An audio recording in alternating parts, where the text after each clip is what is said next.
Podcast. Our guest today is Caleb Taylor. Caleb is a former Marine Rifleman from 2009 to 2014. After exiting, he went back to school to get his bachelor's and master's in global security studies and now works for FEMA and as a part-time writer for OAF Nation, covering everything from book reviews to military history.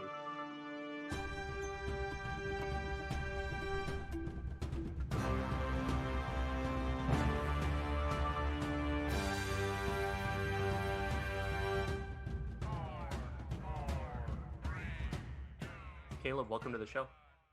Thanks, man. Excited to be here. We're happy to have you, man. We're excited too. Absolutely.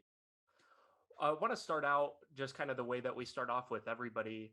Give us the 5-minute spiel about what brought you here to this point today. What led you to join the Marines? What possessed you to do that? And sort of what got you into the field that you're in now. So, I mean, it's a long story, so feel free to cut me off at any point or just tell me to shut the fuck up. I get it. Once I get going, it's hard to pump the brakes, so feel free to interject at any point. Sounds good. But so high school, I didn't really, I'm super good at school, always have been. I was blessed with a mother that read to me a whole lot and encouraged me to read. And that really opened a lot of doors for me and continues to do so today. So I was always, very good at school, came super naturally to me, very easy. So I didn't have to work very hard, which, wasn't really great for me in the long term. By high school, I wanted to be cool. I didn't really want to be a nerd doing my homework and stuff like that. I wanted to fit in and make friends and be popular. So I kind of didn't take school incredibly seriously. When my senior year approached, I knew that I could go straight to college, that it would be, a bit of work because I'd have to go to community college first and then go to whatever state school after that. But I also knew that, doing so would be contingent upon me keeping, good grades and not fucking around. And I knew, that I was wasn't going to happen. Yeah, I was going to fuck around. You know what I mean? You can't give me that kind of space. So, and my brother actually went down that path as well, and it took him so long. And I was like, I don't want to do that. I had always been fascinated with military history. My mom's uncles all fought in World War II. My dad and both his brothers were in the military.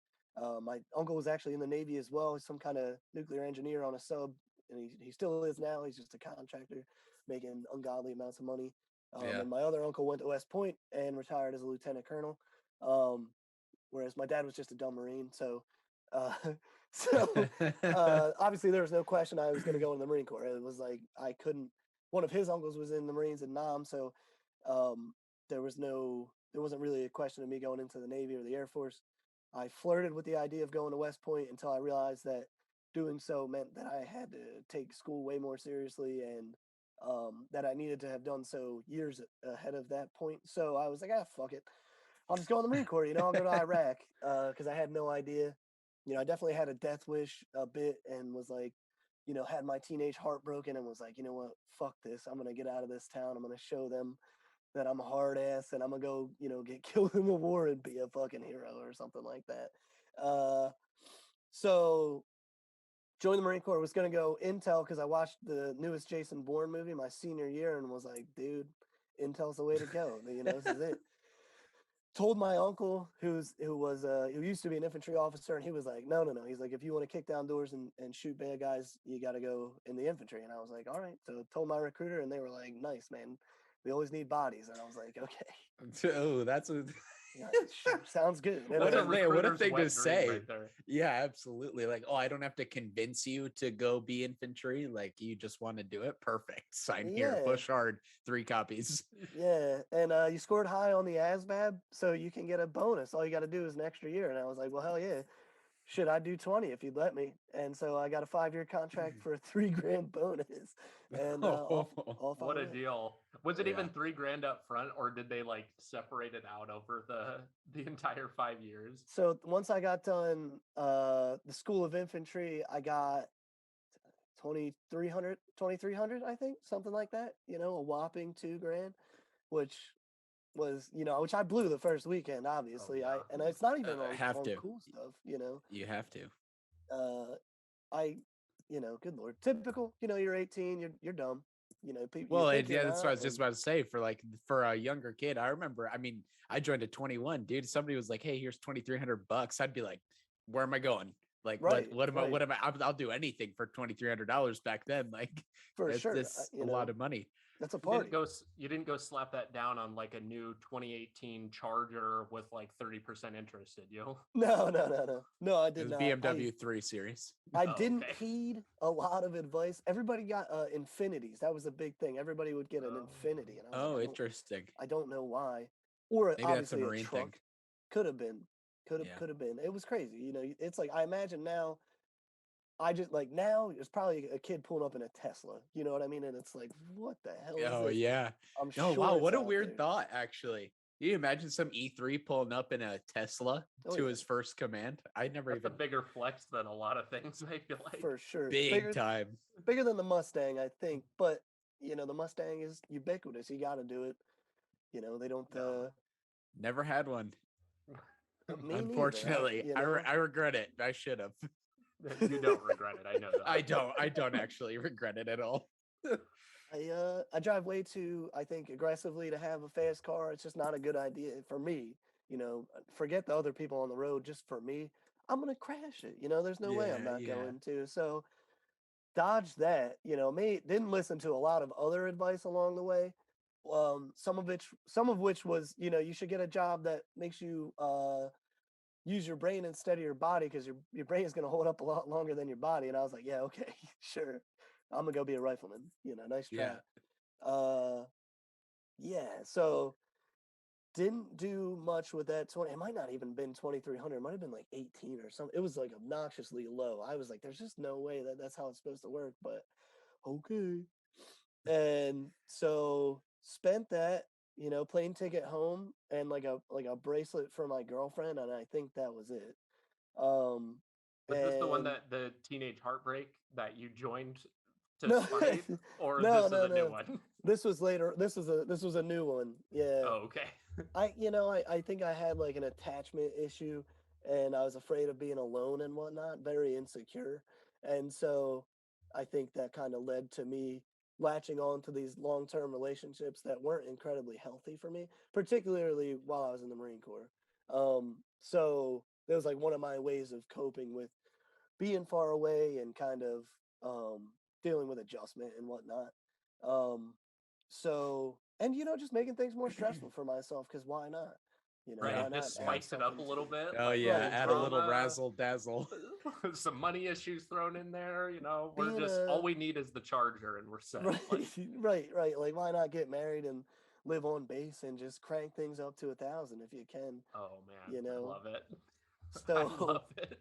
It's like being a new guy in the infantry unit, especially. I mean, I'm sure it's hard anytime, but in the middle of the war, it's a crazy place.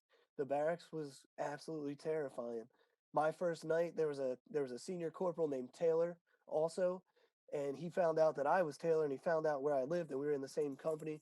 And him and a bunch of other dudes came. They're banging on my door at like midnight, my first night in the barracks, and they're drunk as shit. And I hear him screaming, "Are you Taylor too? Are you Taylor too?" And I was like, yes. And one of the other guys was like, "Close the fucking door and lock it and don't come out." And I was like, okay. And that was my introduction into the barracks, and it didn't get less scary over time. Almost like it's prison. Like, what the hell are they doing over there? The welcoming committee.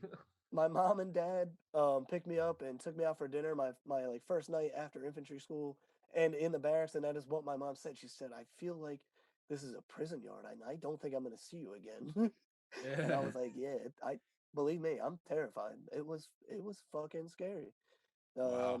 And they had just gotten back from a crazy deployment, and it was terrifying. So, long-term attachment helped to deal with that a little bit, I think. Absolutely. Some kind of a source of comfort. A little, for a time, So I forget where I'm going with this. But there I was, new guy in the Marine Corps, stressing myself out, making things difficult, but I loved it. Loved every second of it. We went to the field all the time. Our leadership, it was tough. We trained super hard. I'm sure now it would probably be like referred to as hazing, but I didn't think it was bad. Like no one ever like beat the shit out of me or peed on me while I did push-ups, which did happen. Not to me or anyone in my squad, but elsewhere in the barracks. Um, I never had any issues like that. It always seemed like the training that we were doing is for a reason. And if you drop your rifle, you should do push-ups. And if you can't remember how to call in a medevac, then you should do flutter kicks until you can remember. Because when it gets Sure, that down does to it, help. yeah, I'm Yes. telling you, really gets that memory wheel turning. And I had a really great time. We had phenomenal leadership from the team leader and squad leader level all the way up to the battalion commander, who was an absolute salt dog. He's actually in the OEF Nation TBT book if you want to check it out. JD Harrell. There's like shows on him on the History Channel too. Just a absolute badass. And it was the shit. It was like motivating, and I was like, this is it. Like I found my place. Um, I love shooting stuff. I love blowing stuff up. I love being like I got to be a team leader in one of our deployment trainings, and I was like, this is it Yeah. for me. You know what I mean? Being able to lead Yeah. and to push people around and yell and scream and get things done and be aggressive and violent, and it just while also remaining incredibly thoughtful and aware. And there's a lot of processes that go into everything. You have to coordinate everything with a ton of adjacent assets and higher assets and whatever. And um, to be in that zone and in that realm was just like the coolest shit in the world. I felt like I was peaking. You know what I mean? Like this is it. This is the pinnacle of everything. This is awesome. This is everything I wanted it to be. Um, and yes, it sucks. And we're outside all the time. We hump far as shit. We sleep in the woods. We never bring tents for reasons I don't understand. Um, it's miserable. It's wet. It's disgusting. It's sweaty. It's intense, but it's fun. It was such a unique and like unifying thing to do with your friends. And the my my boys that I made friends with at that time when I was a boot are my best friends today. Um, and I think that really speaks to how much of an impact that had on me, not just then, but now too. And after that, things took a turn, and then we Yeah. deployed, and the deployment was sick. I got to be in charge again, but it was also brutal and annoying, and a lot of childish things that went on, and people making us do dumb shit that was dangerous for no reason. Kind of started to sort of like wedge itself into my brain that maybe this is not the greatest thing in the world, or maybe this isn't the greatest way to do these things. And then second deployment had shit leadership from head to toe. Had really good friends and was able to be a squad leader, which was sick because we go out on patrol and I'm in charge and everything is mine, and it's a lot of responsibility. But for me, it was awesome, and I had complete faith and trust in my lieutenant who had the same for me, and that allowed me to do more than others and go further and kind of push the boundaries of our mission. And that was awesome. And to be able to take my guys out and get them at least like a taste of the war, as at the time it was wrapping up, or we thought it was wrapping up. Um, Certainly the Marine Corps infantry mission in Afghanistan, you know what I mean, to go from the peak of it in 2011 to the big withdrawal in 2013, it was cool to be a part of. Super disappointing for me because I wanted to keep deploying. But the leadership from our battalion commander down was god awful. So that's when I decided I wasn't going to stay in, and that I didn't really like stupid people being in charge of me, especially when you're talking about the ultimate life and death job, to be a squad leader at war. So that's when I was like, yeah, I'm probably going to go to school and you know fuck around for the rest of my life, I think. What kind of things were happening? You started mentioning on your first deployment that you weren't really agreeing with some of the decisions that were being made. What kinds of things were being done and executed that were maybe different than Expectation. being outside in training? And was it just the closeness, the proximity to the war? What made that different? So the war itself was, by far my favorite part. I mean, so I should like probably break it down, but we were in Sangin, Afghanistan, which was like at the time the place to be. obviously like a ton of IDs, lots of casualties. We attached to 3-5 midway through their deployment to Sangin, and they got hit pretty hard, but they were, doing the Lord's work and dropping Taliban like it was cool.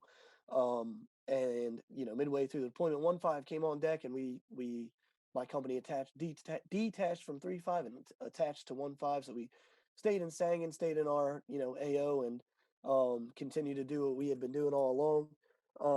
Which was, every day we go out on a security patrol, and we try to build connections with the locals and build confidence in our partnered indigenous forces. And, ultimately it comes down to trying to find IDs and trying to provoke the Taliban into attacking us so that we can, hopefully dump some of the stuff we're carrying and get some rounds off, which would be sick. So we had a platoon sergeant who was a tyrant, and he was very good at what he did, which was he was tactically probably the most proficient person that there was in our unit. Like he always knew what we needed to do, always knew what the answer was, knew his job and everybody else's job at all times. But he was an asshole, and so a lot of, I think, insecurities that turn themselves into him belittling and kind of torturing us. So my squad stayed at a super small outpost, which is just our squad, and then about 10 Afghan army guys living with us. And it's just this little tiny Afghan compound with 3 rooms and a tent in the middle of the compound. And the compound is like a rectangle with walls that go all the way around, and on an L-shaped portion of the rectangle, the walls have like a building attached to it. And on the roof, we have 2 sandbag bunkers, one for us and one for the ANA. So we were like isolated. We weren't on the main, supply route. And so we were often overlooked on resupply runs, and they would forget to bring us water, forget to bring us chow, on occasion. Wow. Yeah, it was kind of crazy. That sucks. Holy shit. It was funny. I mean, like for us, it was just like whatever. We It didn't was really care. funny. It was because of how bad the IEDs were, the AO was like small in comparison to where it was in central and southern Helmand for my unit on their deployment previously. Our AO was not a large space. Like it was a few square kilometers, and that was it. Because and for the listeners of the podcast, when you say AO, you mean area of operation? Yep. Okay, perfect. And so pretty much the outposts had to be like you had to be able to see them from each other. So like it couldn't be completely isolated out there in the middle of nowhere, or anytime we try to do a resupply, there'll be IEDs on the route. So we were like adjacent to an OP that was actually along the route, but for whatever reason, because you had to cross a bridge to get to ours, they would drive past all the time. So we would have to hump to the platoon patrol base, or PB, where the rest of our platoon was, and the platoon attachments, and they had a generator and a semblance of electricity to run the radios and everything like that. And eventually they got like a bigger generator, and they got a tent with AC, which was unheard of, because we didn't have power at our OP. So we would have to hump to the OP to get what we needed, and then hump back to our OP. And it like doesn't sound like a lot, because it's just like, well, you're just walking to pick up stuff. But the problem is that you're walking through IED laced fields where people, the Taliban are constantly, not really trying to get in a big firefights with us, but harassing fire for sure, somewhat constantly. And walking through these fields, a lot of times we would just do it at night, even though we weren't supposed to be out at night because of the IEDs, because the way should have been clear. So we'd go at night, but it's muddy as shit and everything's wet, and so you'd be slipping and falling and picking up upwards of 100 pounds of supplies, and then walking back to the OP was exhausting. And so the platoon sergeant would use that to kind of try to punish us. And so if someone did something that he didn't like, which there were times when it was like justifiable, when one of the guys forgot his NVGs and we went on a 3-day operation, of course we're like, he should be punished, but he punishes the entire squad. And it's like, we're in an active war zone. People get hurt every day out here. The medevac helicopters come pretty much every single day. We're finding new IDs every single day. So to be Like making people do this under these conditions is just kind of absurd. Yeah. And very small-minded. I would hope that there would be a different type of mentality, and something that I saw while deployed. It should be a different environment, and the rules kind of should change when it comes to like how you're dealing with punishment. And I can't even imagine that they're like putting you in extra harm as a punishment almost, when Yeah. that seems wrong. Yeah, and so another one of the like common punishments was if somebody's, fucking up or not doing their job well, we'd put them on post. And eventually one of the squad leaders was like, look, like, I get it, but you got to come up with a better way of punishing people. If you're putting people on post who don't care and don't want to be here, they're not going to pay attention and somebody's going to get hurt. They're Right. going Right. to place IEDs, or, eventually they shot RPGs at the post because the person on post isn't paying attention. And you shouldn't have to have these conversations when you're like there. You know what I mean? We are at war. This is it. This is a real deal. And we're just kind of fucking around about it. And that was really disillusioning, I think, for me. And I didn't like that a lot, to put it Well, lightly. it kind of gives you the sense from what it sounds like he didn't care about, like, you guys didn't feel like he had your back at all, which and I mean, if he's putting you in harm's way, obviously he doesn't. And that's such a big portion of being a good leader, whether that's in the civilian world or, and especially in the military world, as we all know. Like, if your leader or manager or whatever you want to call it has your back, you're going to work infinitely harder for them to make sure that the job gets done. And that's just basic human nature, right? So if your leader doesn't have your back, you're like, fuck you. Like, I don't need, like, you don't care about me, so why am I going to care about getting this job done for you? You know what I mean?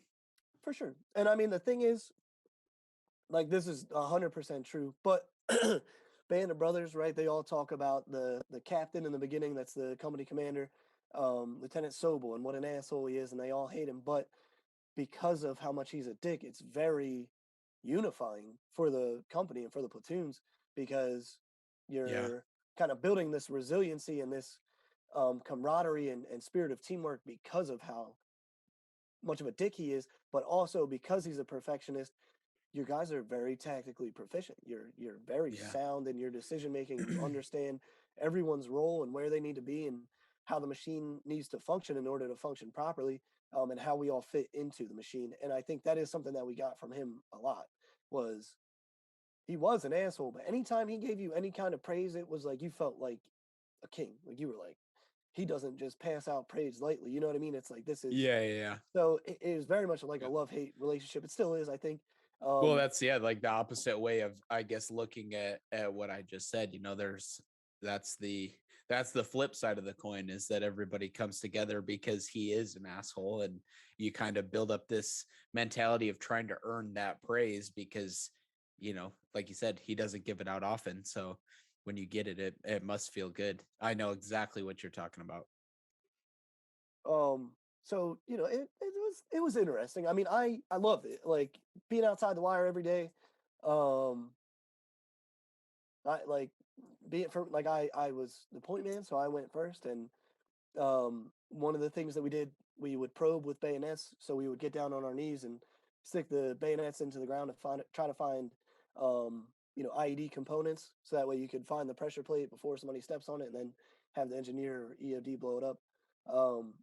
And so that was a cool thing to experience. It was a terrifying thing to be told that that's what you have to do. But once we started doing it, it was like, this is it. You know what I mean? Like, and when you find IEDs, it's like, holy shit. You know what I mean? I did it. Like, Well, I'm and that's doing how, it. did you find one? I Oh assume you yeah, guys, yeah, you we found a found a lot. bunch, or what? We found a lot. We found a lot. I think I only found 3. I found more components that weren't quite put together yet. But I only like physically found 3. But one of my buddies found, I think, upwards of 15. And I Wow. mean, and this is in the beginning, the first 3 months. If we even thought there was something, we would throw a line charge, which is like 3-foot section of det cord with bits of C4 strung through it, and we would throw it down a path and set it off to make a sympathetic detonation to, blow up the ID. When we first got there, that was like our SOP. Was if you think there's something there, then we're just gonna throw a line charge on it. That way we can be sure, which is incredibly destructive and probably not great for your hearing and for your equilibrium long term. But at the time, it was sick. I mean, we were blowing stuff up every day, and finding IDs, pretty much every day as well. Little boy's dream. Yeah, just walking around blowing shit up.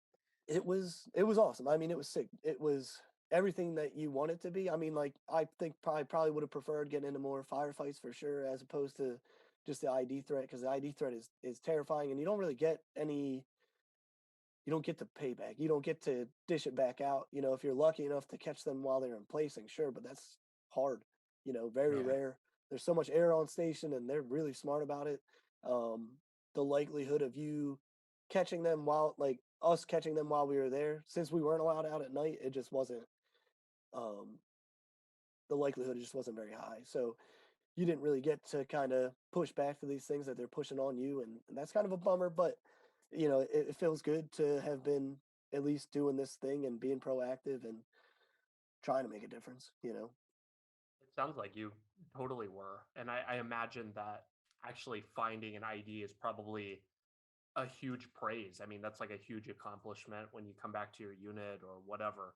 My question about that is, how does that play into like something that you do now?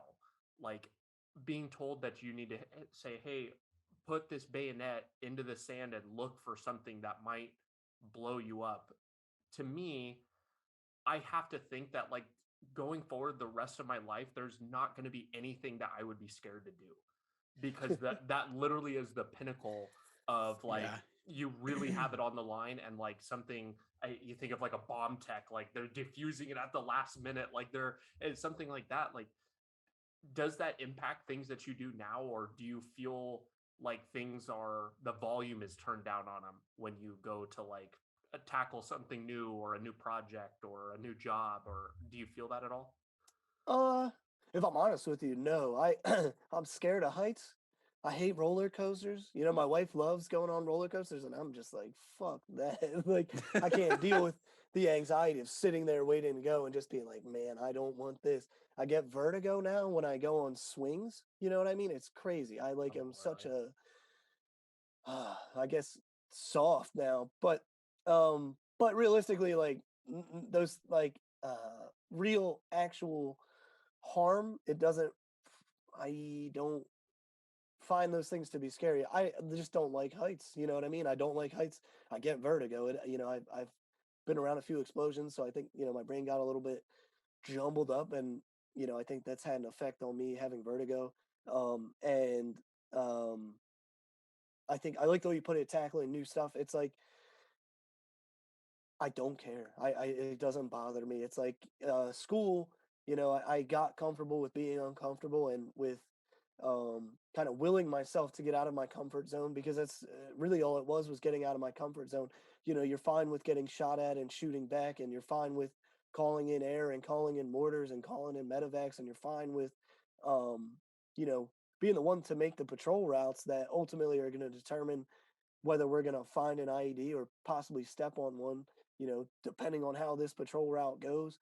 Um, it never bothered me when there was the big thing with the green on blue in Afghanistan, with Afghan army and Afghan like police shooting Marines and soldiers and sailors and airmen in the back and stuff like that.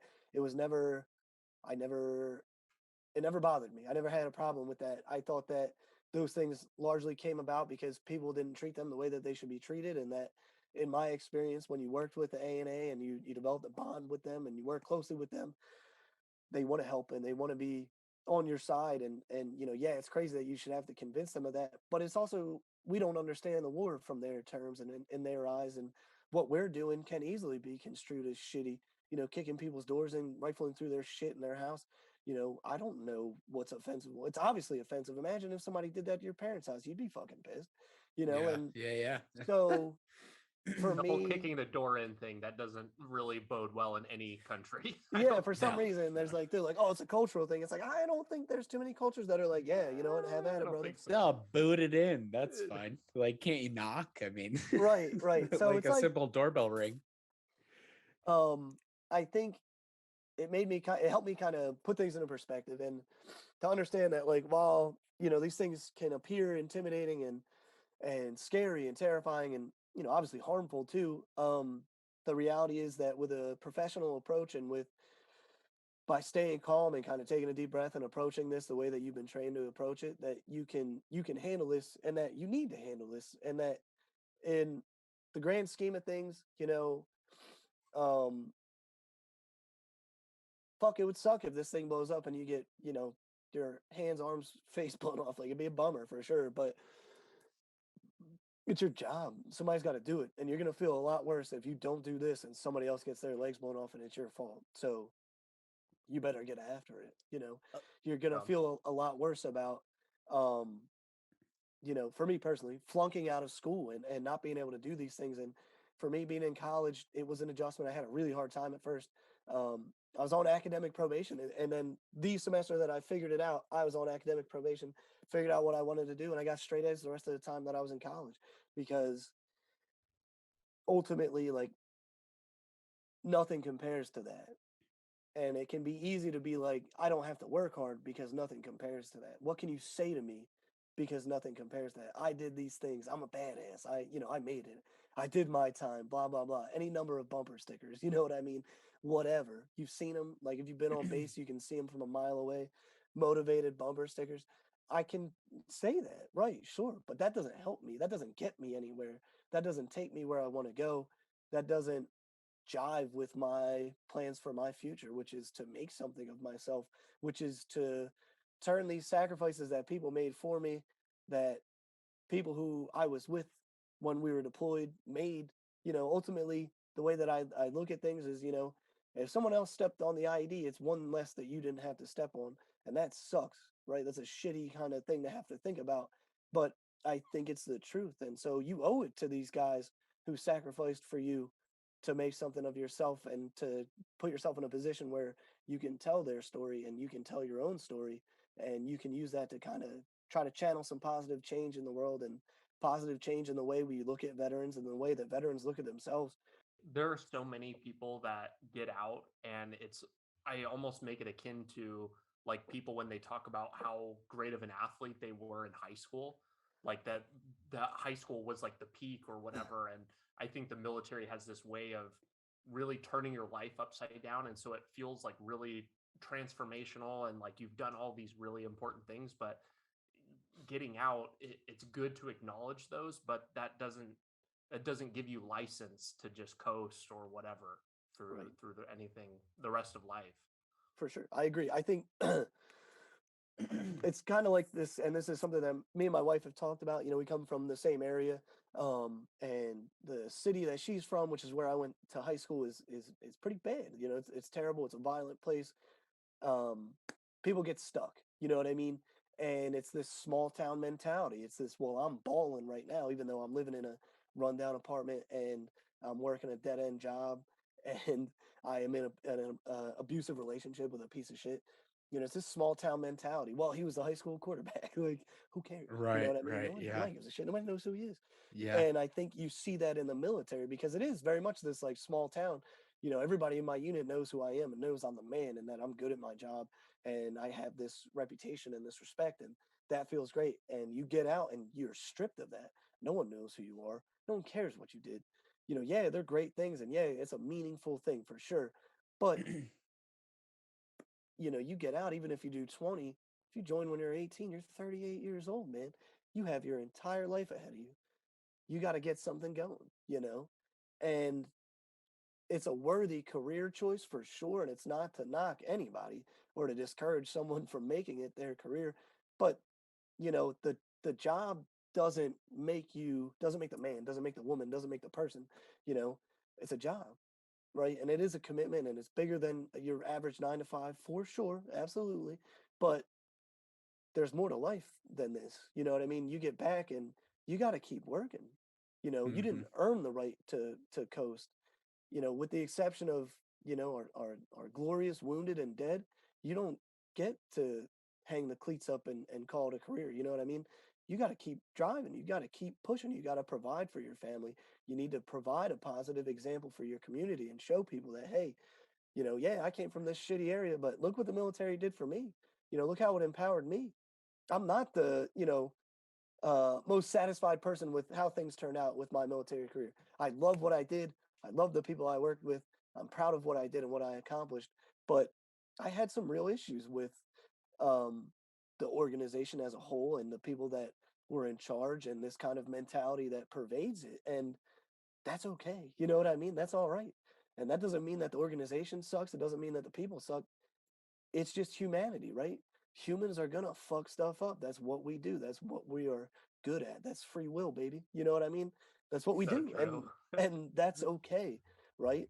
But you gotta keep pushing and you gotta let these things enable and empower you instead of, you know, hanging your coattails and saying, you know, I don't need to do anything. I did this. I did this great thing. I saved someone's life. I called in this medevac. I found this IED. I whatever, you know what I mean? I smoked an IED in placing team, what have you, right? I didn't, that's none of that's me. I'm just saying, like, I'm generalizing, which is bad, but Sure. but, Yeah. you know, you got to keep pushing, right? There's more to it. There's more to it. And the more you push and strive and kind of try to rationalize these things with yourself, the more you like unlock, you know what I mean? It's a video game and you're finding new levels and new codes and new development things for your character to find that there's more to it and there's more to experience. And life is a big and beautiful and wonderful thing, but it takes work. You know, you don't just because you were a track champ in high school doesn't mean that that's going to provide you with a pathway to success in the future. Just because you were all state at wrestling in high school doesn't mean you're going to be great at the military. You know what I mean? Like, you have to work, you have to put in the time, you have to put in the effort. And it's easy to kind of blame things on a adverse situation or an adverse thing that you've been through, or you know, something shitty happening in the military, shitty leadership. Oh, I got fucked. We all get fucked. I mean, that's kind of the way it goes. Either you're fucking or you're getting fucked. I mean, that's life. You know what I mean? And so you need to try to rationalize these things. And it took me a long time, and it took a lot of help. And you know, finally, I'm in a position where it's beginning to pay off. But that doesn't mean that I stop and that I, you know, take the training wheels off and coast downhill. You know what I mean? Like, no way.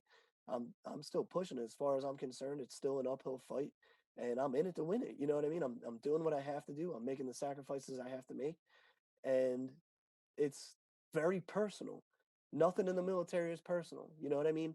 Even when it's this one-on-one thing and your commander despises you or whatever, it's the organization. You know what I mean? The organization breeds these leaders, or they breed these mentalities, and you have to deal with it. And it should make you feel good and make you feel strong that you came out of that and that you were able to accomplish things under such conditions. You know, you went to war, you went on deployment, you put in the time, you put in the effort. Don't let it be for nothing. You know, you got a medal. That's awesome, right? But the fuck does it mean? You know what I mean? Can we talk for a second about how it seems like every wrestler you ever meet is an all-state wrestler? Every single time, like without fail. Without fail. Like, how many states are there? I think I've met 7,000 all-state wrestlers. I have to have, and there 70 of them were from my school. Like, I'm just kidding. Not actually places. It's just kind of this level, and everybody Right. is one. Correct. Yeah. You know, like if you wrestled, you were indeed all state. You gotta hope it's kind of like faded out a bit, because now it's like I'll just Google it, man. You know? What I mean? Yeah, right. Right. Yeah, You could get away with it before, bet. about, you know. Let me now, just look it up. Yeah. You know, Weird. I don't see you on here. they didn't mention you in this one. You know? That's so funny. I think that what you said about you almost need to use your military time in as like a stepping stone. It doesn't need to be this thing that you dwell on. It's part of your past. You've learned and you've done all of these things, and it should help you build the foundation for what's next. Just like the high school, the wrestling thing, like anything from your past can quickly become something that sets the tone and defines you for the rest of your life, but it shouldn't be that way. You always want to continue to be improving, and to do that, it has to be a stepping stone and not something that's like, this is going to be me from now until forever. For sure. When I first got out and I was kind of struggling with what I wanted to do and where I wanted to go, one quote I think that like really hits home for me or changed my life was, where you're at right now is not your whole book. It might not even be a chapter in the book of your life. It may just be a single page.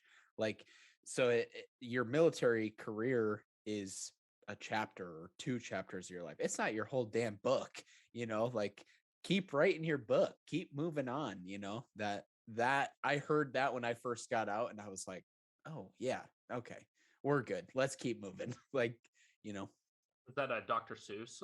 It was actually, yeah. Yes. The great Throw that on a motivator tattoo. himself.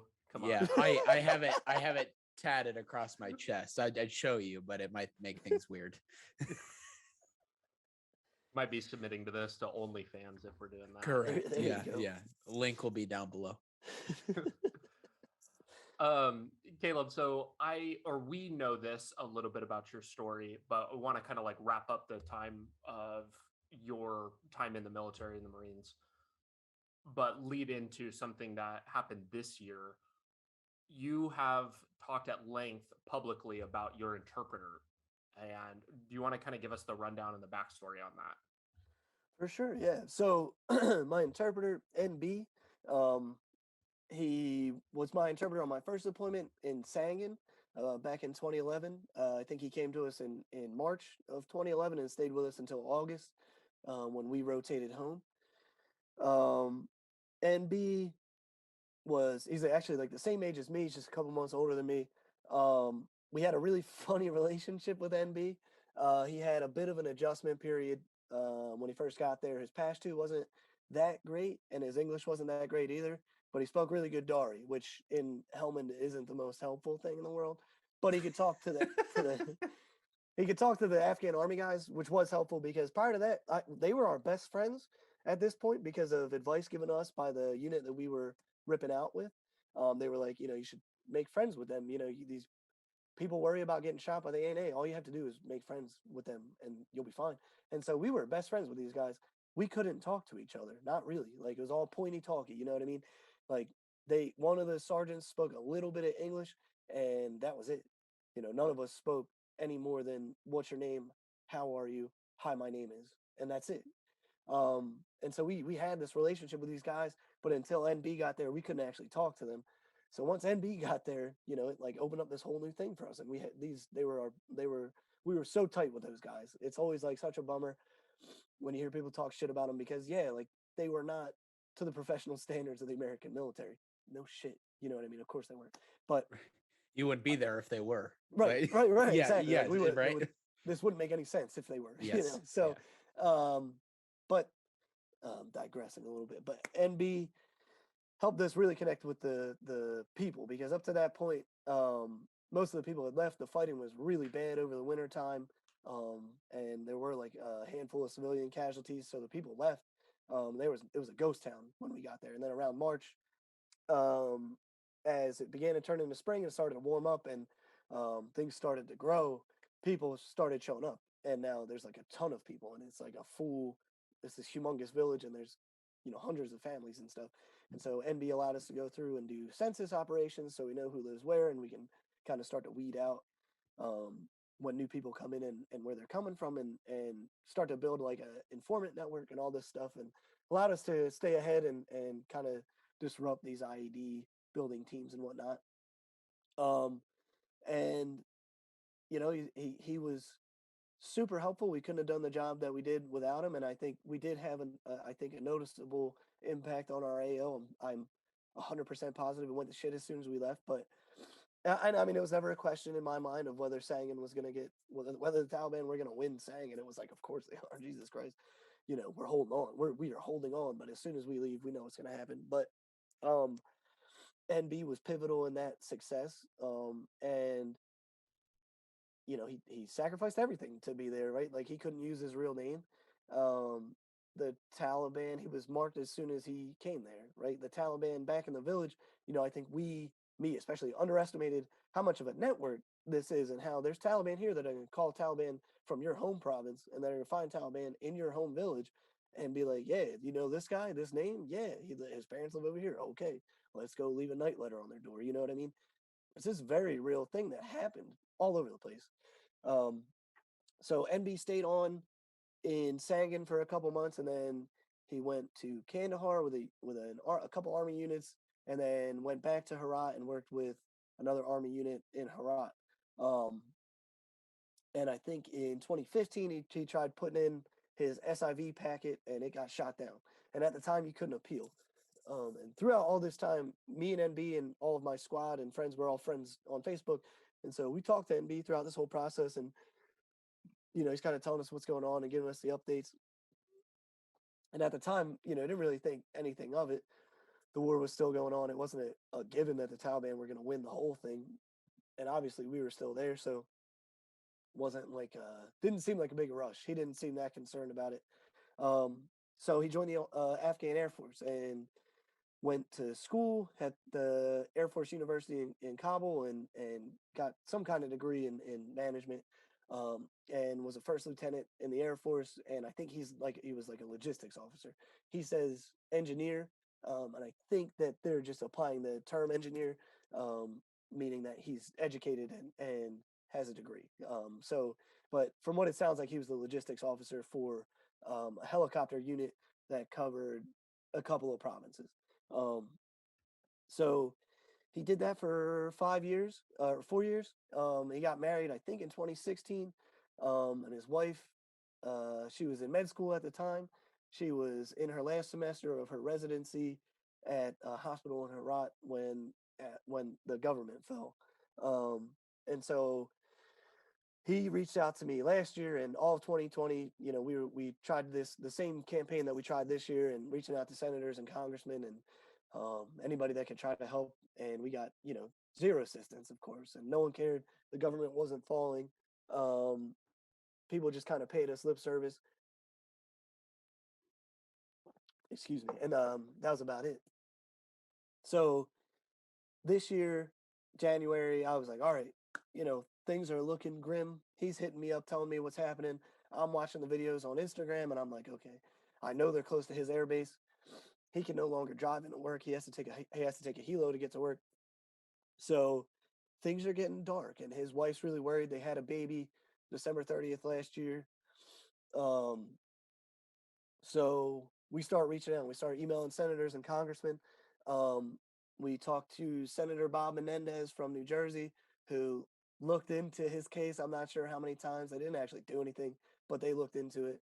Cory Booker sent me an email, obviously a pre-written one that he didn't look at, saying that he's sorry he couldn't help, but he's proud of all the work that he's doing to get Afghans that are in danger to the U.S., of course, right? And so I was like, all right, fuck me, right? So, Jeez. yeah. So then I go on Instagram, and my buddy has a nonprofit, and he was like, what you got to do is you got to record a video of you talking and upload it and ask people to share it. And so that's what I do. And OAF Nation thankfully shares it. We get thousands of views. I have tons and tons of people reaching out to me who are emailing their senators and congressmen who maybe aren't doing more, but they're at least asking questions. Like, they're actually asking me questions, and I'm like, awesome. We're making progress. We're getting somewhere.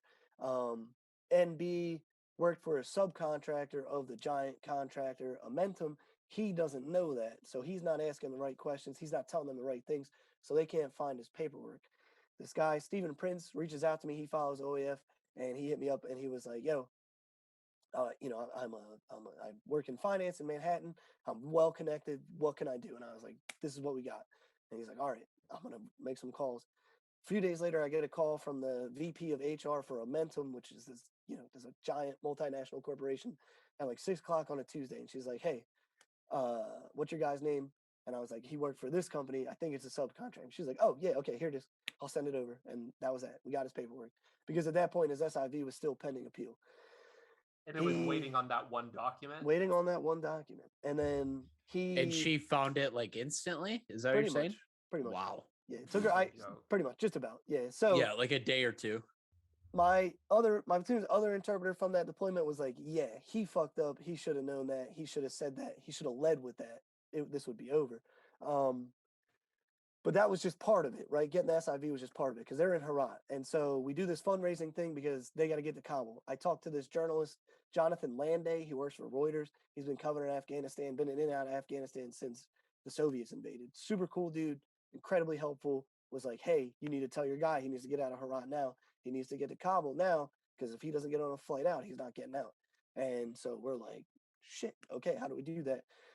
And he's like, oh, if you can transfer me like $1,000, we'll be all right. I'm like, okay, I'll post a thing. If I have to use $1,000, I have to use $1,000. But I have a ton of friends that I know want to help, that know NB, that know people that know of NB that want to help. So I'll make this post. We make the post. We raise $10,000, and I'm like, dude, we got the money. What do we do? He's like, you just got to transfer through Western Union. Western Union shuts down because the Taliban are taking over and they don't want the Taliban to get money off the transfers. So we can't get him money. He somehow borrows money and gets bus tickets or borrows bus tickets from a friend, and they get to Kabul. They get to Kabul and go. I'm like, go to the airport, and this is when I start getting added to a ton of signal chats, one of which is with the U.S. Military Academy graduates who are all high-ranking officers or, now veterans who were officers who are super well connected, and they're all, doing God's work to get their interpreters out, which is phenomenal, right? But as a enlisted Marine Rifleman, nobody gives a fuck about my interpreter. No one cares. He's not a government official. He's not a minister. He didn't work for anybody important. No one cares about this dude at all. And at the airport, you have to know someone. You have to get them in. In order to get them in, they have to know someone. We helped my other interpreter, my friend Kevin Ryan, got his mother and his sisters in because our interpreter had a friend who was working as an interpreter with the Marines, gave his phone to one of the Marines, and my buddy Ryan said, hey, these are my interpreters' friends from when we were together in Sangin. Can you let them in? They can't get through the line because they're women and the Taliban are beating them. And so the Marines went and got them and brought them in. And so we were like, okay, that's what we got to do. But now we don't have the contacts on the ground. So we're able to get them some money so that they can pay for food and lodging in Kabul because my interpreter has a friend who's got a British bank account. So we PayPal him some money and he's like, okay, we're good. And it takes like 3 more days. The next day they go, can't get in, get turned away, go home. Next day they go and they're in the canal and I get added to this Marine chat, right? And it's all enlisted Marines who are in Afghanistan with 2-3, I think, 2nd Battalion, 3rd Marines. And a buddy of mine, Jared Garland, who was a squad leader with me in 2013, was like, hey, one of our friends is the gunny on the ground at the airport right now. So he's in Kabul. His family, his wife and his daughter are with him. Actually, his brother's with him too. We didn't know that until the last day. But so the second day they're there, they go out and they try to get in. They can't. They come back. And so there's all this chatter about what gate to go to and what time to get there, where the Taliban checkpoints are. There's all this like satellite imagery, and it's like it's helpful, but it's overwhelming, right? You're getting all these messages. This one officer in the military academy chat is freaking out because she was on the phone with her friend, and then there were gunshots, and now she thinks they're all dead. And I'm like, she's an American citizen. The Taliban aren't executing American citizens at the gate of the airport. You know what I mean? Like, get fucking real. Like, let's take a fucking chill pill. You're freaking everybody out, You're supposed to be an officer, right? Like, grow the fuck up. But, they don't leave the wire, so they don't know anything. What can you do? But so the second day, my friend Joe Pendergast, who was my corpsman on my first deployment, goddamn hero, ran into a minefield to save an EOD tech who had gotten his leg blown off by an IED. Watched him do it, ran right into this cloud, couldn't see anything. We didn't run. You weren't allowed to run where we were. You could do the Sangin shuffle, and that was it. Because if you ran, you're going to hit an IED. Joey ran dead sprint into this cloud of smoke and saved this EOD tech's life.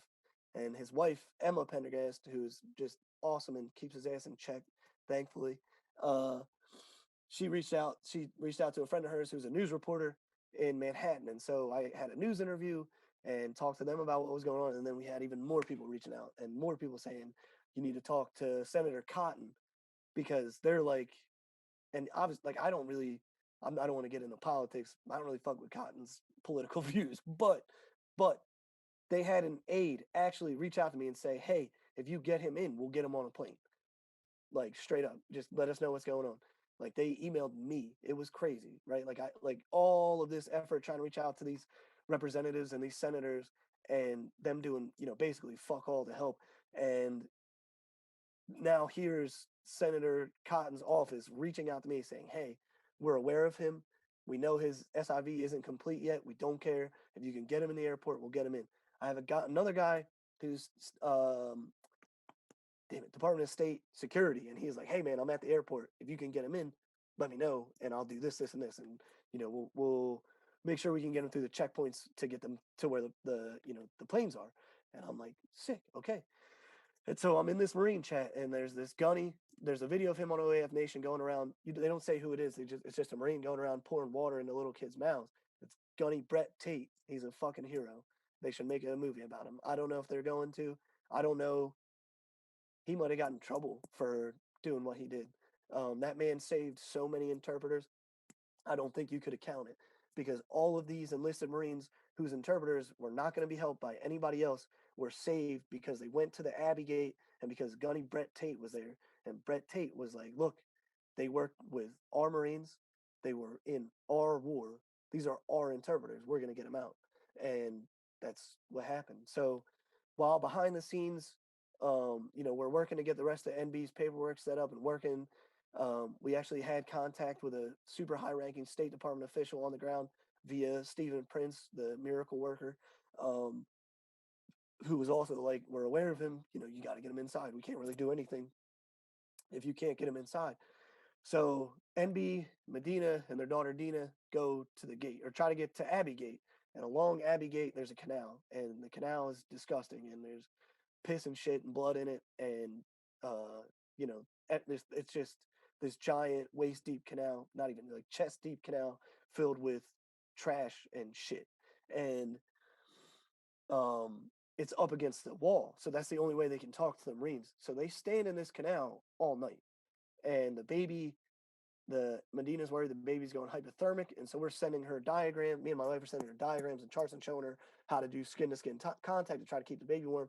Because one of Jack Boger is another guy who was really super helpful, former Marine officer. He was like, you should, if it's coming down to the baby not making it, you should consider leaving. And I'm like, it's something to think about, but you're at the gate right now. And so as long as the baby is still breathing, you need to stay at the gate and get out. So next morning, we're talking to Gunny Tate all night. He's like, hey, they told me to stand down.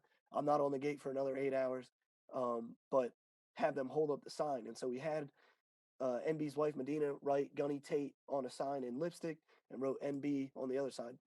And so they're holding it up. The next morning, Gunny Tate comes out, and I don't hear from NB for 4 hours. And on the third hour, the suicide bomber detonates his vest in Abbey Gate and kills hundreds of people. And one of the guys who was in the chat with the Marines, his interpreter got killed by a suicide bomber. And I haven't heard from NB. And I, at the time, am driving to Virginia because I got reassigned for a FEMA deployment to help with the Afghan refugees that were coming into Dulles International. So I'm driving to Virginia, and I get a text from NB that says, we're in. We made it. And I was like, holy fuck. And Wow. I couldn't pull over because I'm on 495 outside Silver Spring, Maryland, and it's an absolute nightmare. And I couldn't believe it. And Gunny Tate sent a pic when he got the interpreters through. He would send a picture, and so when I woke up that morning, I scrolled through, but I didn't see the picture. So I drove. Then I pulled over, and I'm checking, and I'm looking, and scrolling way back to the early hours of the morning. And sure enough, there he is with NB and Medina, and that's the picture that's on OAF Nation and on, I think, NB's page of when they got through the gate. And they got through the gate. I emailed Senator Cotton's office. They said, we're getting them on a plane. The State Department contact said the same thing. Gunny Tate made sure they got over to where, the passengers were waiting to board. And that was that. And they missed the suicide bombing by 3 hours. If they had been there for another 3 hours, they would have gotten killed. So it was insanity. It honestly was. It was and I wasn't even there. You know what I mean? It was the most stressful thing, most anxiety inducing thing I've ever been a part of. I feel like a bit of a coward, but I've never had a panic attack before. my anxiety, PTSD related anxiety is very manageable, and generally kind of just drives me to be more task oriented and make sure I don't forget stuff. But it was too much for me.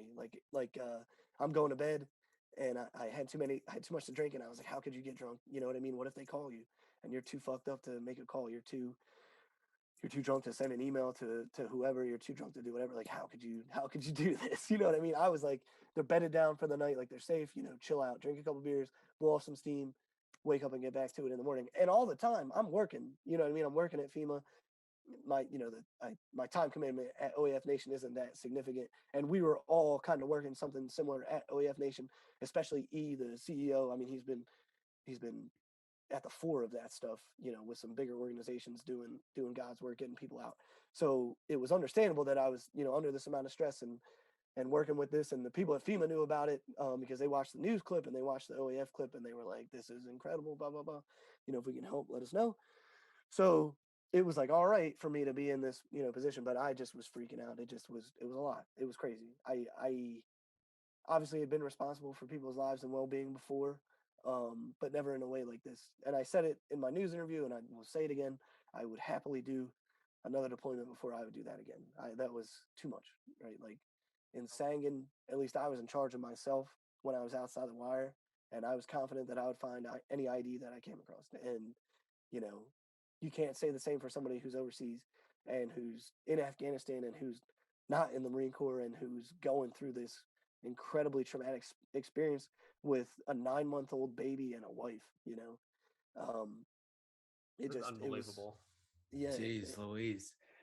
It was Whoa. insane. And so his brother was with him until the last night. When they told him that they had to stay in the canal all night, his brother was like, nah, and he went back to Herat. Which was a bad decision. He got kidnapped and tortured by the Taliban for like a night, and then I think he's trying to leave the country now. But yeah, it was crazy. It was absolute madness. So NB is here in the States now, correct? Yeah. So I went to Virginia to go work at Dulles International to help with the Afghan repatriation mission, as they call it. I don't know why it's repatriation, because most of the people weren't being repatriated. They were being patriated. So I don't really know, but that's what they called it. Operation Allies Welcome. And I had the time of my life, right? So I'm deployed with FEMA for the COVID disaster in Pennsylvania. And so I've been working with local government entities and nonprofit medical institutes to get funding to recover from COVID and make sure they can keep functioning to continue to respond to COVID. But I was pulled off that deployment, and which was a miracle, because they don't let people leave, because obviously it's a priority right now.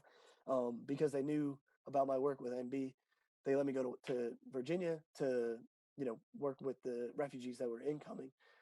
And so I knew they were coming in to Dulles, they were coming into Philly, and I think San Antonio. So I was like, well, hopefully NB will come to Dulles while I'm here. That would be sick. So I get down there, and I'm working with these other interpreters who got out on SIVs and have been here for a while, and they were awesome. They're like, we're really good friends now. They came to my wedding.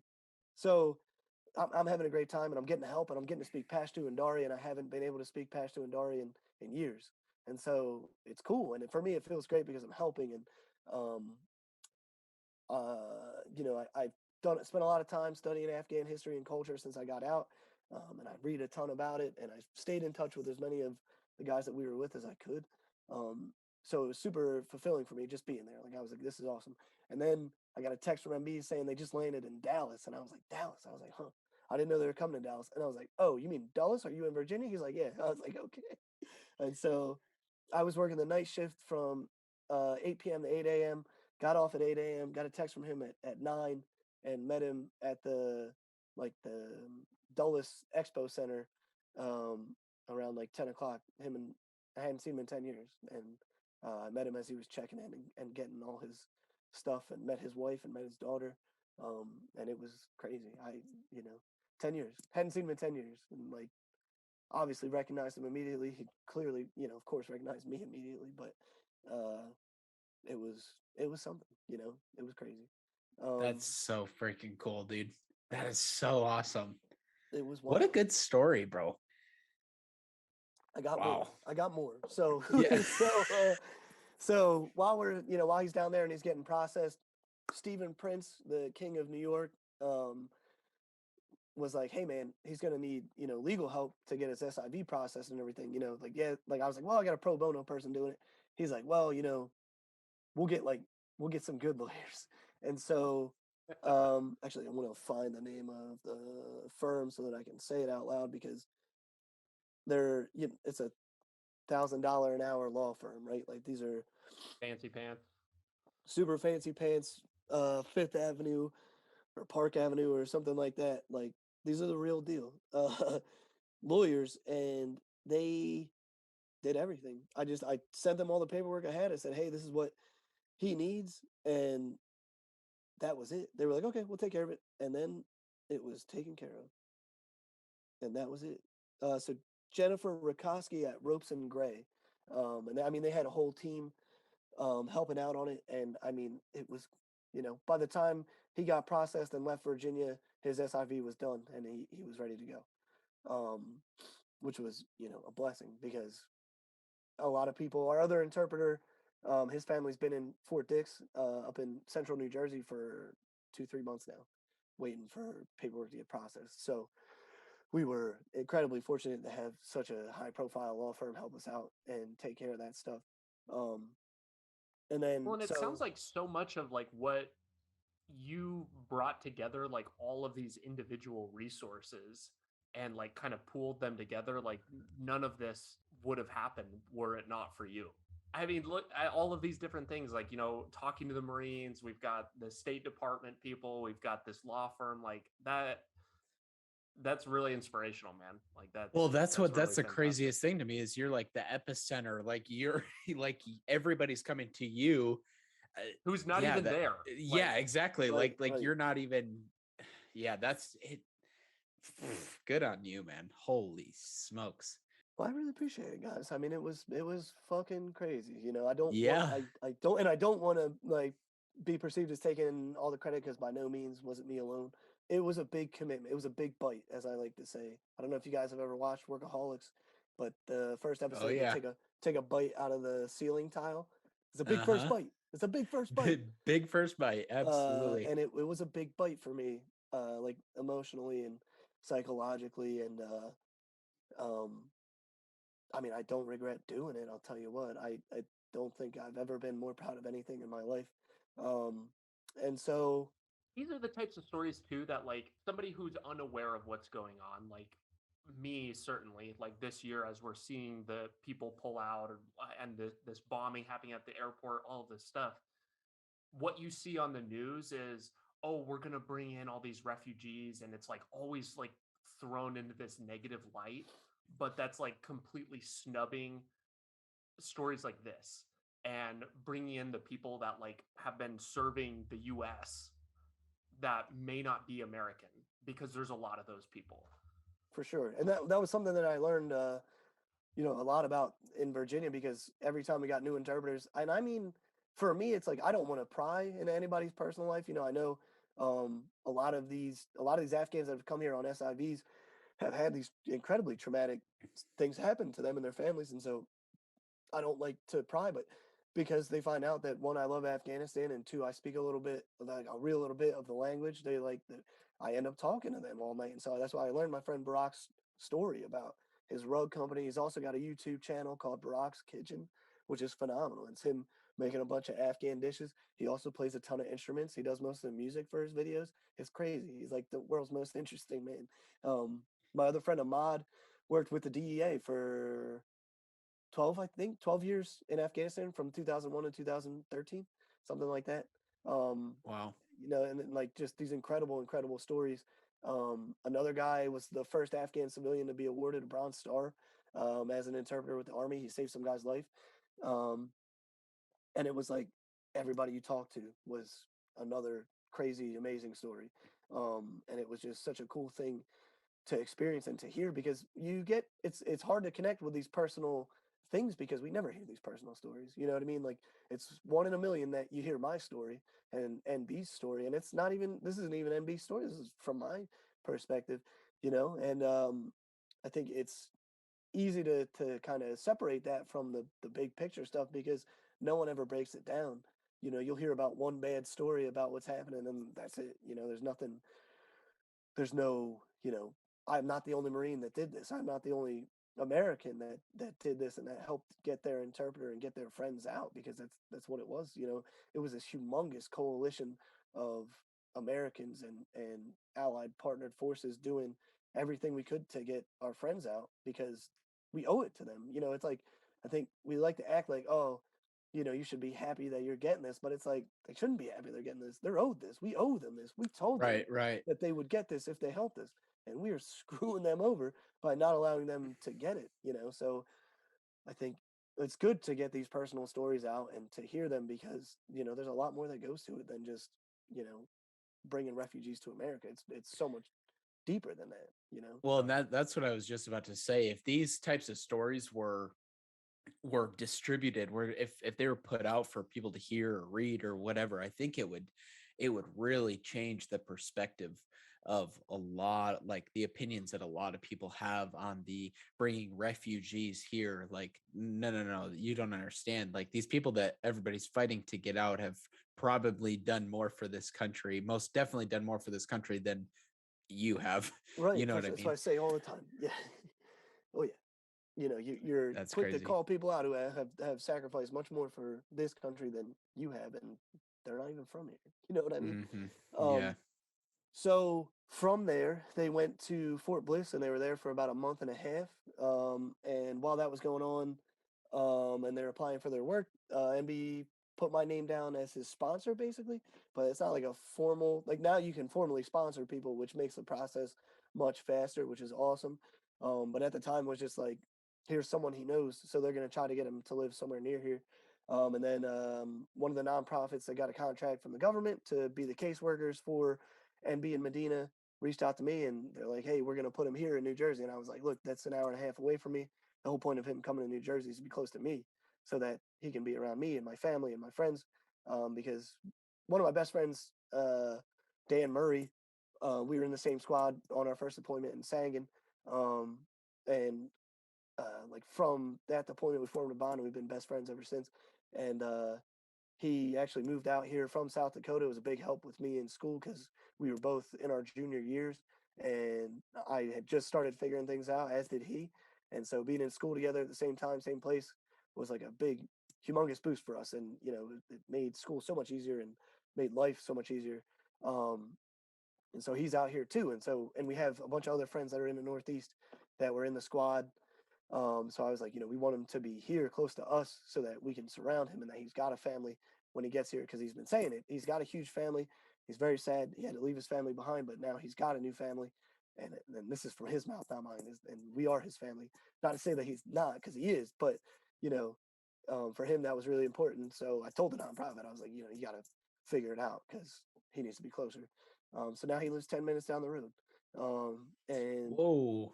yeah, so they came to, and actually, well, so I got married October 30th. And so they were in New Brunswick at the time, which is about an hour and a half away. But Joe Pendergast and his wife picked them up and brought them down. Um, and they came to my wedding. And then they moved down here a couple weeks after that. So they came to Thanksgiving with us. Went to my parents' family's house, or my parents' house. Had dinner there, and then came back to me and my wife's house here and had dinner with her family.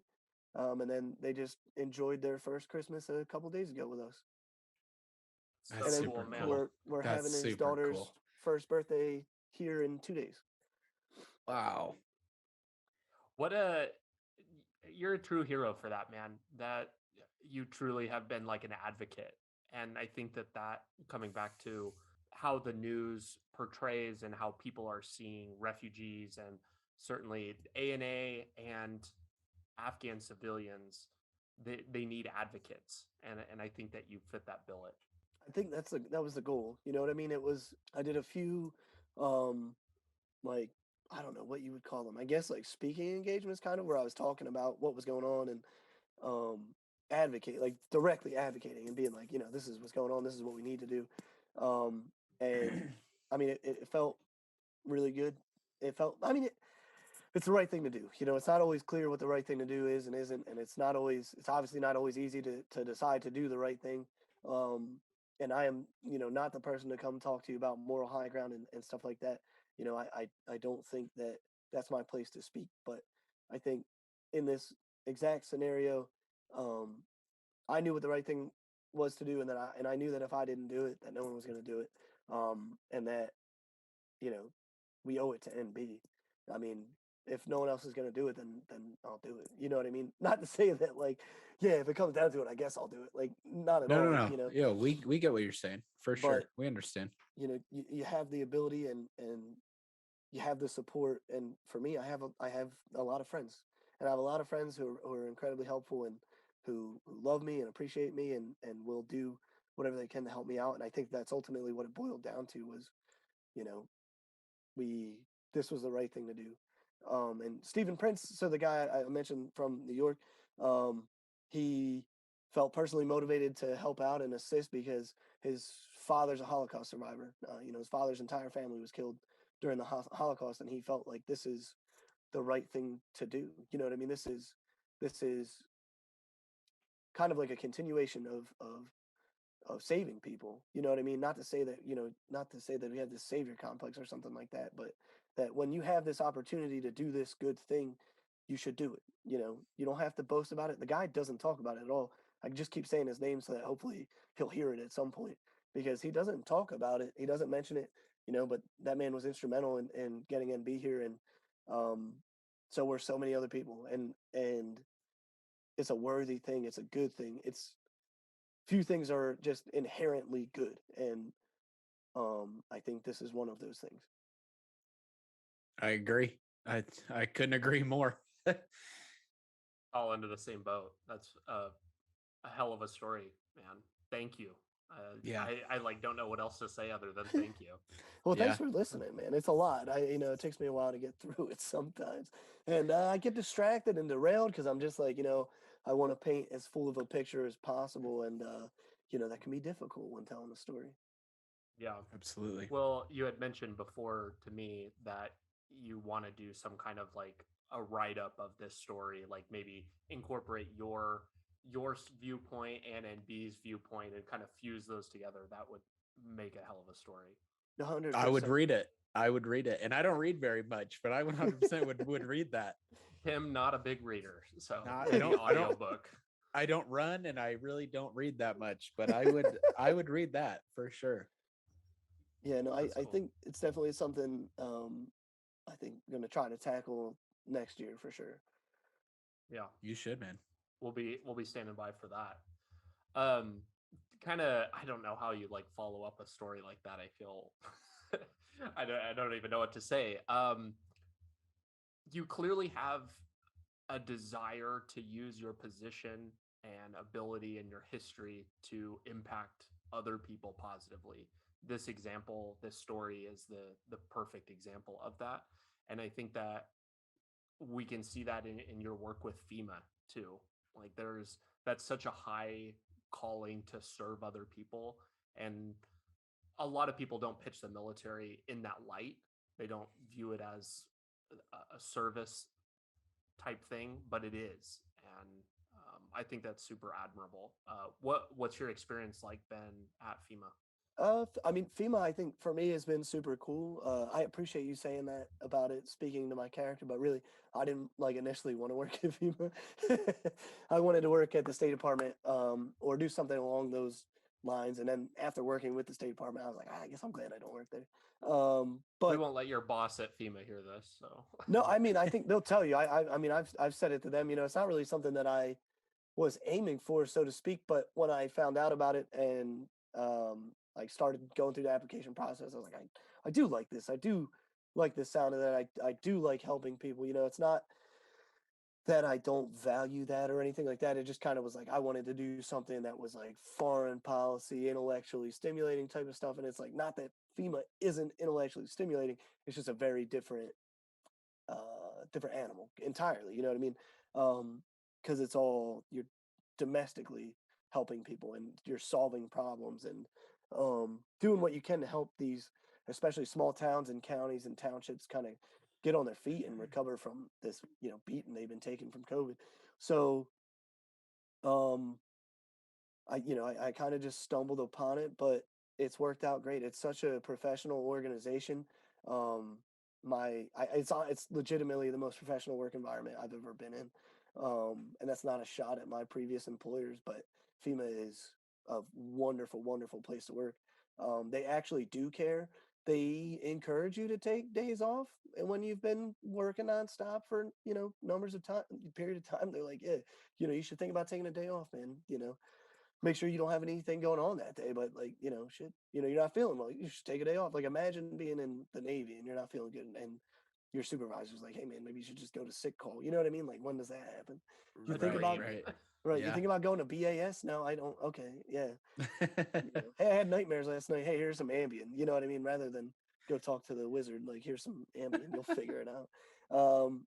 They're super helpful, very much like they do practice what they preach as far as having this work-life balance and stuff like that.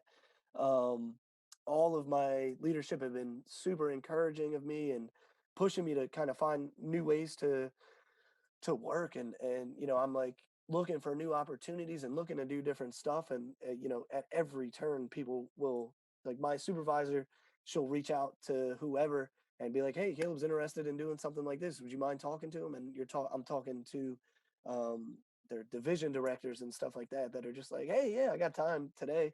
And you're talking to people who are very high ranking, who just will legitimately take time out of their day to talk to you and discuss your career and what you want to do moving forward and what you're interested in. And I think that that's super cool, because people tell you all the time that they have an open door policy, but I think we all know that 9 times out of 10 it's not the truth. And at FEMA, it has genuinely been, my experience that is true. They do care, and it's awesome. I can't express it enough. It's such a great place to work.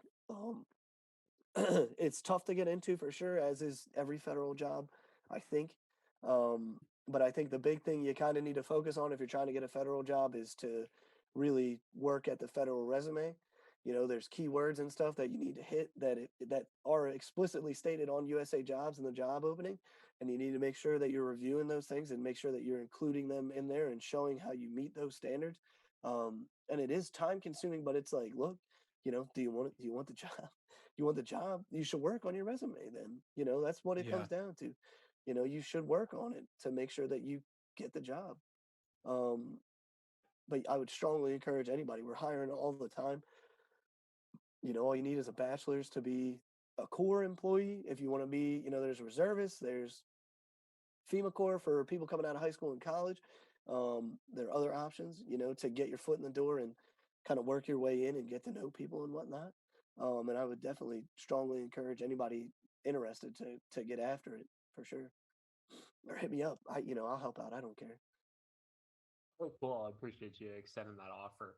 I think you highlighted something there with how important resumes are, and how it's really not just as simple applying for any job like here or there. It's not just there to show, hey, this is what I've worked at. Like, these are my former employers.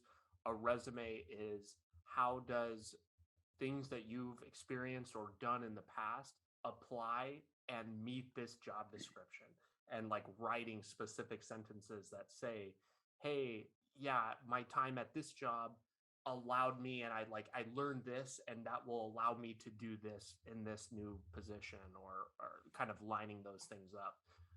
I think that I had a really misunderstood view of what a resume was until the last couple of years, and understanding how you can mold that and put it together to match the job is super important.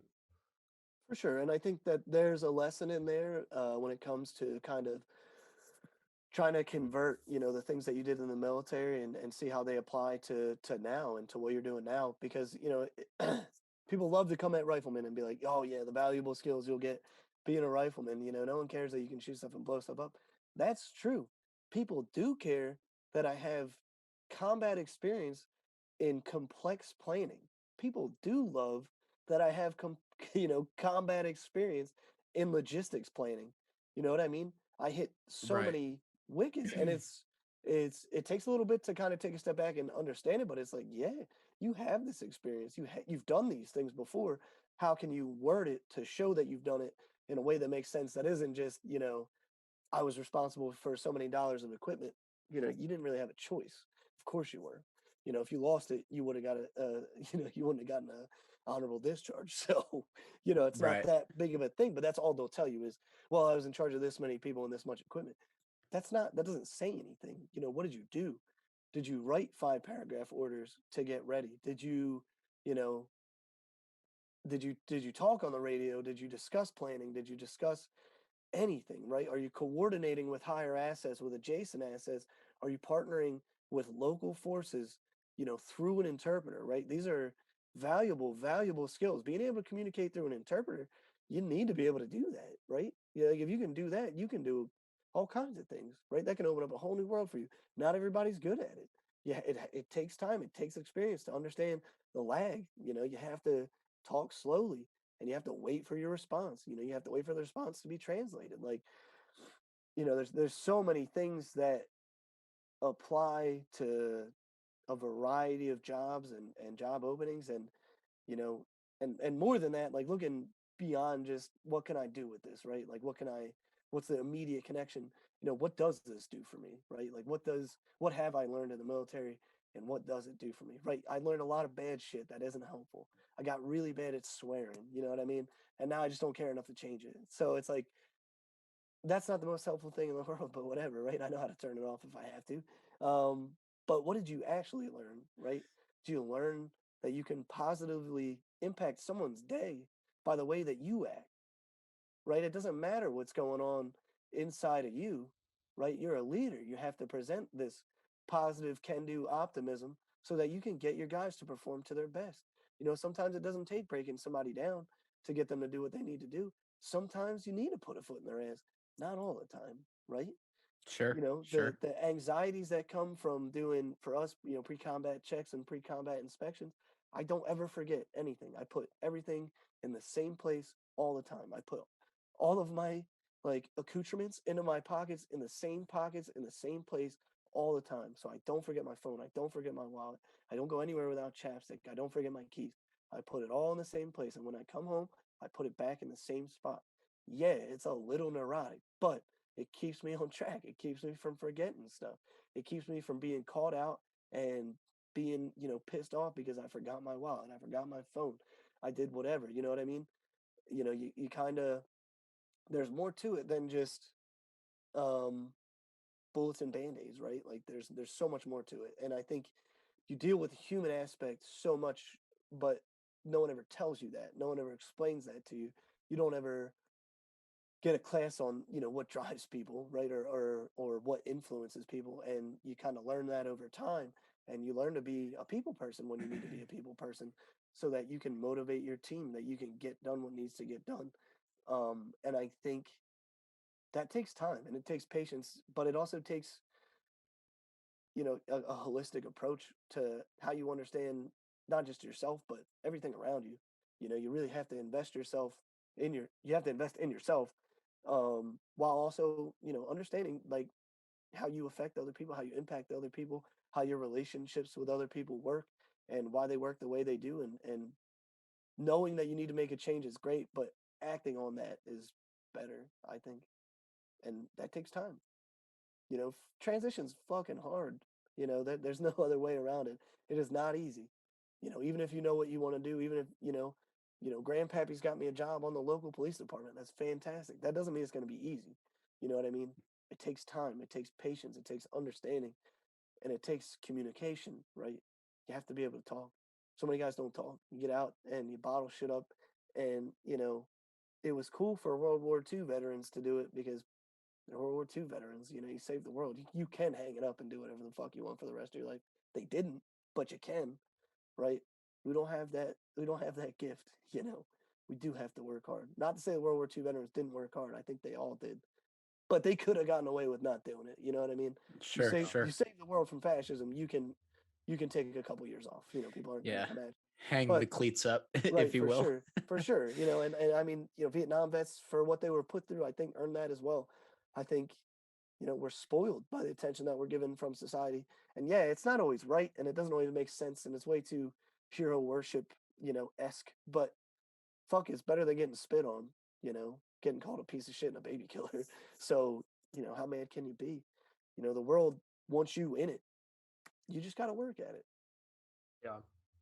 You talked about bottling stuff up and how important it is to like let that stuff out so you can kind of understand yourself, understand, I think, a lot of things that we've experienced. Because I think getting out and looking back, I still have like big questions about things. So you write for OAF Nation on the side. How do you think that writing has helped you do that, or maybe not helped you? So writing is like very much my outlet. I don't always write as much as I should. I'm like I'm pretty good at writing poetry for reasons that I don't really know. Like it's just come very naturally to me. I had one poem published in the most recent Dead Reckoning Collective like war poetry collection. I can't remember the name off the top of my head, and I feel like an ass for that. But um, like just kind of since then, I've been like, okay, writing poetry allows me to communicate, much more emotion and much more imagery, I think, than my regular writing, which I can tend to be, nonfiction and academic to an extent. Um, but having the TBTs, having this comedic outlet for me is awesome. Guess my go. Anytime I have the chance to say something funny or communicate a line that I know is relatively universal and people are going to get it. Whenever I see people talk about the hashtag that I made in the comment section, I'm like, that's sick. You got somebody to laugh today. That's pretty tight. But for me, I think poetry especially is just it's a really good outlet. It's something that I talk about with my therapist. She asks like legitimately the same question. It's like, what does the writing do for you? And are you writing? Are you writing enough? Are you getting it out there? Um, I don't really talk about writing poetry. I didn't do it for a long time before I submitted work to the book. But since then it's been like, I do know that it comes to me, I think, in waves, and it's good for me to elucidate on that when I have the opportunity, when it's within me and I'm cooking, I'm stewing on these ideas and these words, and it's good for me to be able to crank it out and put pen to paper, and not even pen to paper. My handwriting's too bad, so I just type. But it's good to have that and to get it out and to say these things and express them because um, I said it to my mom. I can remember being on deployment and always being like, I can't wait to tell, my parents about this or that, obviously not the bad things, but, these cool things that I've experienced and really like amazing things that I've seen and been a part of. And you get home and it's just not that easy, right? It's not that easy to talk about it because one, I don't want to talk about the war too much. I don't want everyone to think that my whole life revolves around it. But also, two, of course it kind of does. I went to fucking war. You know what I mean? Yeah, it takes up a bit of my, you know, emotional energy and occupies a good bit of space in my brain for sure. But it's also it can be hard to put into words. These nice things, these things that you appreciate because it's hard to take the context out of it. And experiencing the sunrise and the call to prayer. Yeah, it's scary because you watch Black Hawk Down, but after you've been there for a few months, it's not scary at all. You're like, oh yeah, this is they do it every morning, and you're singing along. You're having a great time. The sun's coming up. It's not quite hot yet. It's just warm enough. There's like a dew on the grass. It's beautiful. It's an amazing thing to witness. Afghanistan is probably the most beautiful place I've ever seen, um, with the exception of maybe Mexico, and I mean obviously certain parts of America as well. But you know, it's hard to put that into words because when you're saying this to your parents, my mom can't get past the fact that, like, yeah, this is happening, but I'm wearing a full kit and I have a rifle in my hands and am out looking for the Taliban. It's hard to separate those things out for people back home because that's all they think about. They're worried about you and um, they're not going to see the beauty in war the same way that you're going to see the beauty in war because to me, for the most part, it's all beauty. Yeah, it sucked and there's some really terrible shit in it, but it's like this is an incredible thing to be witness to and be a relatively active participant in. So I think for me, writing gives me that opportunity. Yeah, I think that that's right. And you highlighted something there. Even when the stars do align and you do have the words to explain something that you've experienced, telling it to somebody who hasn't been there, there will never be the appreciation for that. And that's something that I've experienced too. It's, you want so bad for people to understand what it is that you're talking about and to like feel the way that you felt on that like one day, whether it be a really hard day or a really good day. But the reality is they probably won't ever, unless they've been there and done that. So I think that writing is a cool way to relive that and kind of make it real by seeing it on paper. For sure, yeah, I would agree completely. You kind of mentioned it there a few minutes ago, but will you kind of walk us through what kind of content and stuff you're doing over at OAF? Yeah, so like I said, I write the TBTs, the occasional on this date in history if we can find a good one. Back when we were kind of making our own news articles, I would write the news articles. Now I just kind of upload the news to the website and then to Facebook. Um, like I said, I do book reviews occasionally. I don't write as many book reviews as I should because I read too much and then I have a hard time remembering what I read, and I don't want to be um, disingenuous. I don't want to kind of lead you astray because I'm mixing up my books. Um, but that is something I'm going to try to work on in the new year, is try to relay that more, because I've been finding some really just phenomenal stuff. And I think that it would be good to get, to tell people about it, and, good things to read and get into, that people in the veteran community would definitely be interested in. And I wrote a few articles about NB, I think 2 maybe, that like initially I was trying to go through the New York Times opinion page, but they were just super annoying and not incredibly helpful. So I was like, fuck it. I'm just going to publish it anyway. And it worked out fine. I mean, it accomplished what I wanted to accomplish, which was to get it out in time to help. So, any kind of interest piece, my like intent as well is to interview my friend Barack and talk about, his journey, to SIV, what he did in Afghanistan, growing up in Pakistan, during the Civil War, going back to Afghanistan and working with a bunch of different governments he's like an IT security guy. So he like installed the security systems at a bunch of embassies, as well as some other stuff, as well as like being a consultant. So he's done a lot of stuff. Holy crap. I'm telling you, he's the world's most interesting man. I am not kidding.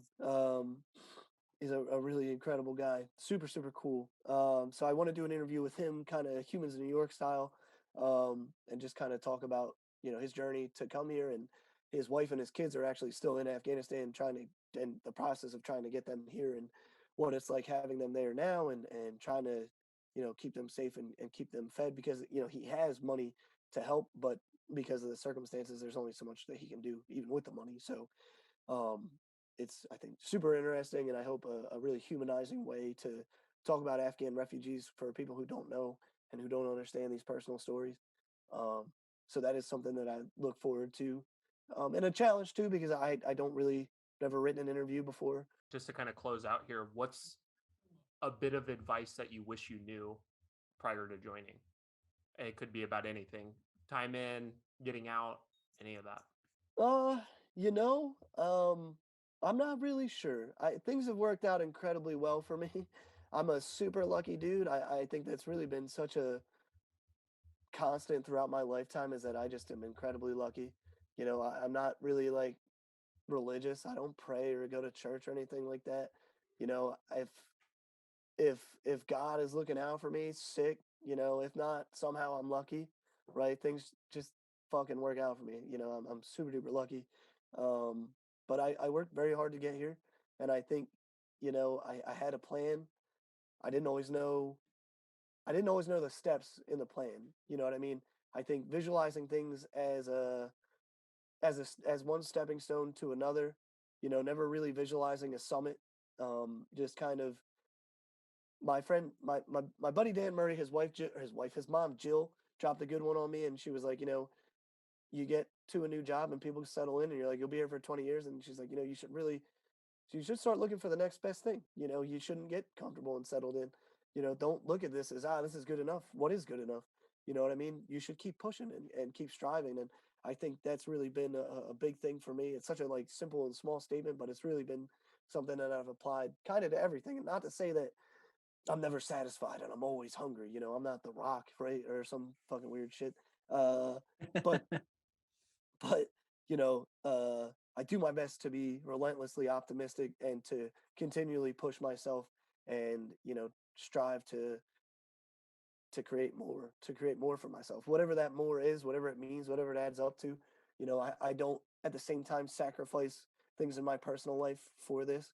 You know what I mean? I have work and I have ambition and then I have my downtime, and it's important to have that downtime. It's important to appreciate it, but it's important to keep that in check and make sure that I'm not using that downtime to enable myself to be a lazy turd and not get things done that I need to get done.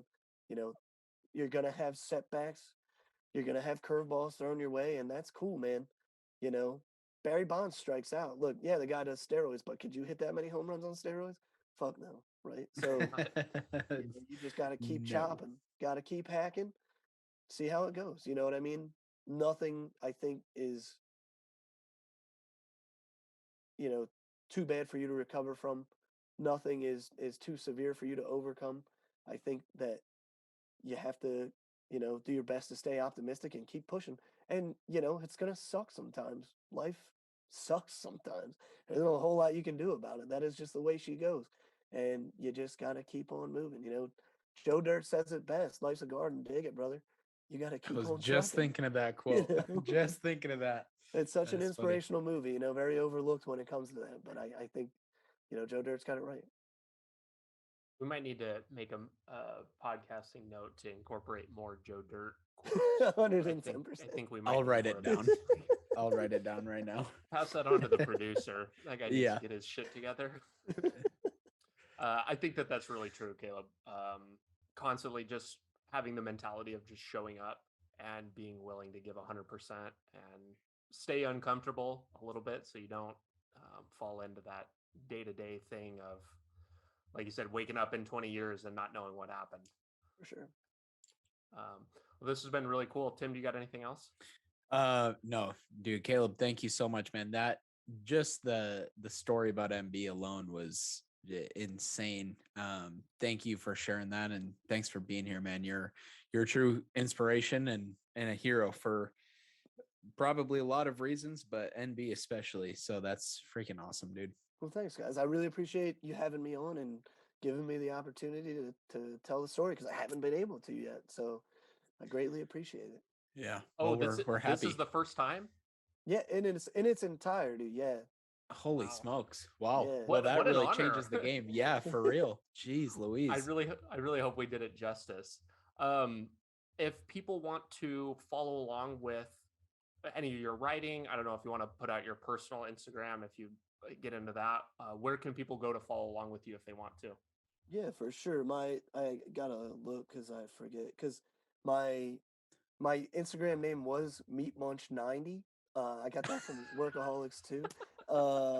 In but true Marine fashion. my wife was like, Jesus Christ, you're gonna be on the news. You can't have your Instagram as MeatMunch90. No one's gonna take you seriously. That's so funny. You You shoulda should have kept kept it. Yeah. Oh, I love it. I love it. So now it's Tryka Caleb, TryKacaleb. Because that's my middle name, because Taylor's taken. So yeah, Tryka Caleb on Instagram. I try to post, at least the stuff to my stories. I kind of don't like posting all my work as like actual posts, because I find the attention a little embarrassing. But I do like post updates about how things are going at OAF, news stories, when our book came out, when I was published in the poetry book as well. So I think it's a good way to try to keep up with me. Very cool. Well, we'll link to that, to you, and to the book on OAF. Caleb, thank you so much. This has been fantastic, man. Absolutely. For real. Thanks for having me. Thanks so much for tuning in today. Your listenership helps me better educate people like you and the rest of our nation's military, both past and present, on building a successful life outside of military service. If you're looking for more ways the top vets are leading more effective lifestyles, building businesses, and using the resources designed specifically for you, press here for a selection of some of the best clips. Be sure to like this video and subscribe to the channel to stay up to date, and I will be talking with you soon.